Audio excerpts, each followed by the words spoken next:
Hello everyone and welcome back to the channel. Today we have another of the What's on the Shelf series, and let's get into it, starting off with Bunny Kingdom. And in Bunny Kingdom, you will be drafting cards and placing bunnies onto the board, and you will develop fiefs, construct cities, and farm new resources, and receive parchments to score bonus points. And choose your cards carefully to develop your strategy, and remember what cards you send to your opponents. And at the end of each round, you'll harvest golden carrots based on your fiefs, their strength, and their wealth. Parchments will not be revealed until the end of round 4. And after the final scoring, whoever has the most golden carrots wins. Next up, we have Viral. In Viral, you are a virus that has just infected a patient. Now you must spread out and mutate in order to infect the other organs. Your goal is to gain viral points by creating a crisis in the organs and controlling the zones in the patient's body. But watch out for the viruses controlled by the other player and the patient's powerful immune system.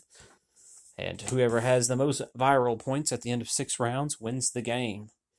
Up next we have Four Gardens. It has a really cool pagoda rotating tower thing that you have to build when you get the game.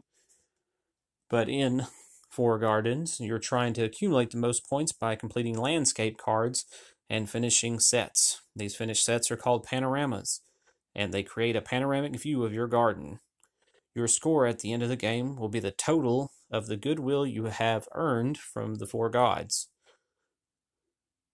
shown by your position on the gods track on the scoreboard, plus the value of any extra rewards, bonus tiles you may have gained from finishing a set. This goodwill is earned by completing landscape cards. Landscape cards are completed by laying groundwork cards, acquiring resources, and allocating these resources to satisfy the requirements of each groundwork card. And that's Four Gardens. Up next, we have Whistle Stop. Played a lot of Whistle Stop. But Whistle Stop is a tile-laying, pick-up-and-deliver train game. You're laying tiles, trying to almost engine build in some cases, where you can pick up different resources and trade them in for points.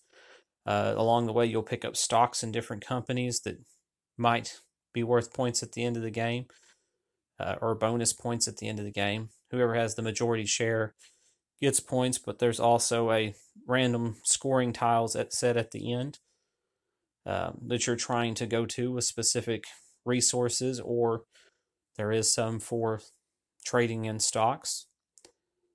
And then there's also other just random tiles you can play out to get trade your stocks in for points. But you control multiple trains and you're send them down the tracks as you play tiles. It's a lot of fun. Also have the Rocky Mountain expansion in there that adds the Rocky Mountains to the center of the board, some new tiles, and adds more fun to the game, which is always good for an expansion. Next up, we have Whistle Mountain. And in Whistle Mountain, you're trying to score the most victory points by improving your company that you built up with your train empire in Whistle Stop. And during the game, you'll be building machines and training your workers.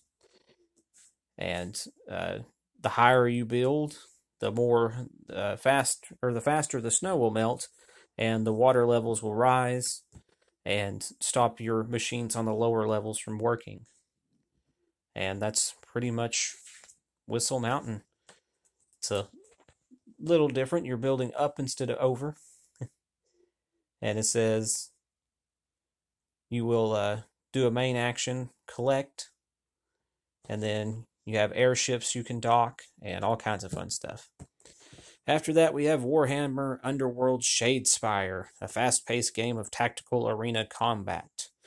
In Warhammer Underworld Shadespire, you will be competing against each other, fighting against each other, trying to take control of certain points on the board, complete objectives and missions, and yeah, win the game. There's different armies. I have the skeletons and the I don't remember. So I have orcs. I have the two armies that come in this base game as well. Next up, we have Merv, Heart of the Silk Road. In Merv, players are vying to amass power and wealth in the prestigious city in the center of the world.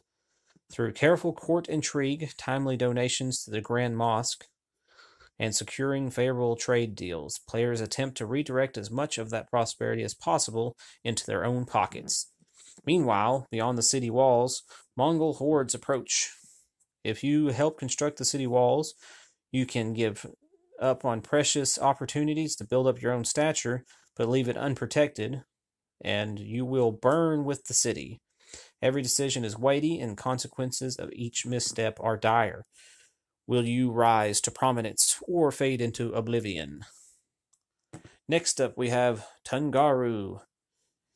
Tungaru is a dice placement game, and on your turn, you'll choose one action from a number of possibilities, including moving your boat from island to island, settling the island, recruiting nomads, trading goods, spreading your culture. Recruiting nomads provides you with new abilities, and also the means to score victory points at the end of the game. The player with the most points wins. Up next, we have Terraforming Mars, the game with the biggest deck you have to shuffle ever. But Terraforming Mars is a engine game, or engine building game, where you're a corporation trying to terraform Mars, and you're playing out different cards, trying to make an engine work that gives you multiple benefits, as well as managing all your resources. You have to pay for all the cards you keep every turn, build your economy, execute huge projects, and terraform the planet. And you control a corporation with a certain profile, play project cards, build up production, place your cities and green areas on the map, race for milestones and awards. Will your corporation lead the way into humanity's new era? And next up, we have Noria. Discover the flying islands of Noria. Invest in the future of the capital. Master the unique scoring system through clever play. Influence your victory points through politics. And experience the innovative wheel building mechanism where you build your own action selection wheel. It's a multi-tiered wheel where you place these discs on it, and you get to activate everything in that row to do those actions. It's pretty fun. I like it. Next up, we have The Village, or My Village, I should say. And it is, you start with a small farmland and one villager of each of the 5 professions: an abbot, a councilman, traveler, craftsman, and a merchant. You improve your village by adding buildings and fields, pushing on with your travels and attracting customers and monks, all while time ticks steadily away. Every now and then, a villager passes away, leaving his profession unoccupied. And even though you can train a descendant to fill his shoes, soon you have to neglect some areas of focus to focus on others. This is a standalone game set in the cosmos, or the same cosmos as the award-winning Village. Joins familiar elements with fresh mechanisms that will enchant new players as well as experienced Village fans. But this game has this time track where every time you do an action, you move up on that, and eventually your people will die off. Next up, we have Great Western Trail. You are a rancher and repeatedly herd your cattle from Texas to Kansas City, from where you send them off by train. You must keep your herd in good shape and use buildings along the trail. If you manage to herd cleverly and navigate the opportunities and pitfalls of the Great Western Trail, you will surely emerge the winner. It's an extraordinary gamer's game full of exciting decisions and enough strategies to merit countless plays. I had a lot of fun when I played this. We played it wrong and got one of the rules wrong, and the game wound up going for 5 hours, so we never played it again. But that is Great Western Trail cattle herding. If you've liked this video, don't forget to ring the bell to keep up to date with my latest videos, and subscribe and all that good stuff. And as always, have a great day.